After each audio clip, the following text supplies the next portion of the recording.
Notice how Peter emphasized the need to take advantage of daily situations. He says, always be ready. And that's what we need to do. Brother McDonald, but how could I be more prepared to take advantage of every opportunity to inform a witness? Let me join you, Brother Grinnell. Second study being conducted in the park each week. Now the secretary's boyfriend also joins the study group. Brother Safran, this sounds like about 6 people at this point. After reviewing the video, she burst into tears of joy and appreciation. Notice her comment. She says, how can anyone not see that this is the organization of the true God Jehovah? Another woman saw the video and she wanted to go out and start preaching from door to door right away. Well, they explained to her she had to make some progress. She says, this is her words, well, let's get busy with it. And she got busy herself. She resigned from her church, and soon she started out in the field service. Objective in your lives. Very good. Did you notice the first reason, Helen? Yes, it says sometimes situations change in a person's life. Yes, and that does happen sometimes. I recently heard of an experience of a man who closed and slammed the door in God's face and told him never to return again. But the man, the man saw what he'd done, had a change of heart. He felt bad and brother walked away. Anyway, the next time witnesses came by, he was so kind of them, received them hospitably, and the study started. Thank you, Lorna. Very good. Thanks for that example. Now, Ellen, what's the second future?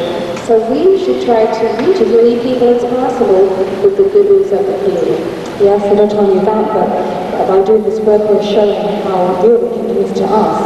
And of course, we do have a promise from Jesus that he will be with us until the conclusion of the system of things. You know, I really do hope to be ready very soon to start sharing in this work along with God's organization. I'm confident you will. Our program. So friends, let's help these new disciples to build their faith and make progress. We have the required brochure and we have the knowledge book. These two congregations. So let's interview one of our pioneers who had success. Sister Lorna Chosi is a pioneer with the Garfield, New Jersey congregation. Tell us, Sister Chosi, would you tell us some of the things that you do in your teaching to direct your student to the organization? Well, first of all, I use a brochure when I to be doing God's will worldwide. And after each study, I'd go over a few paragraphs with the student, just for about 10 minutes or so. And this really helps to familiarize them with our organization, its structure and history and so forth. But more recently, I've been using the Society's videos, particularly one on the organization behind the name.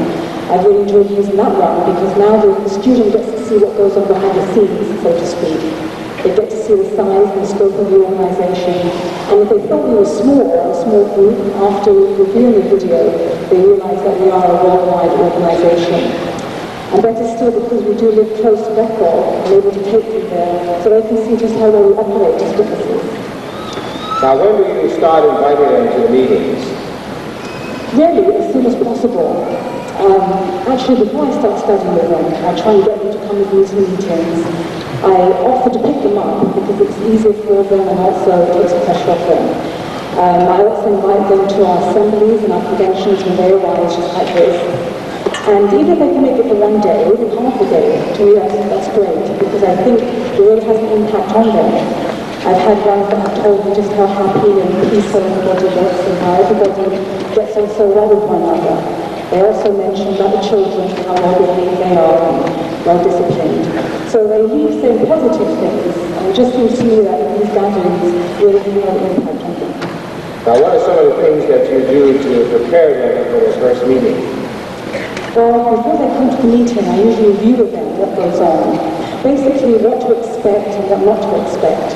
For instance, I point out that we're not going to pass the collection plate around. We're not offering money or anything of that sort. However, I do stress the worldwide work and what they can do to help support that work.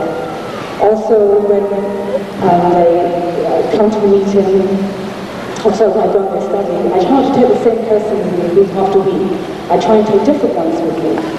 And the reason for that is that when they do come to the meetings, of course they're nervous and a bit afraid, but when they see these familiar faces, ones that they saw in the study, Now they feel more at ease and they don't feel like a complete stranger anymore, particularly when these ones come up to them and give them a warm welcome and say hello, how are you, give them a hug or handshake, whatever it may be. Now they feel comfortable. So this also opens up the way for them to come and visit us again. Thank you for those expressions. So you see, friends, they work.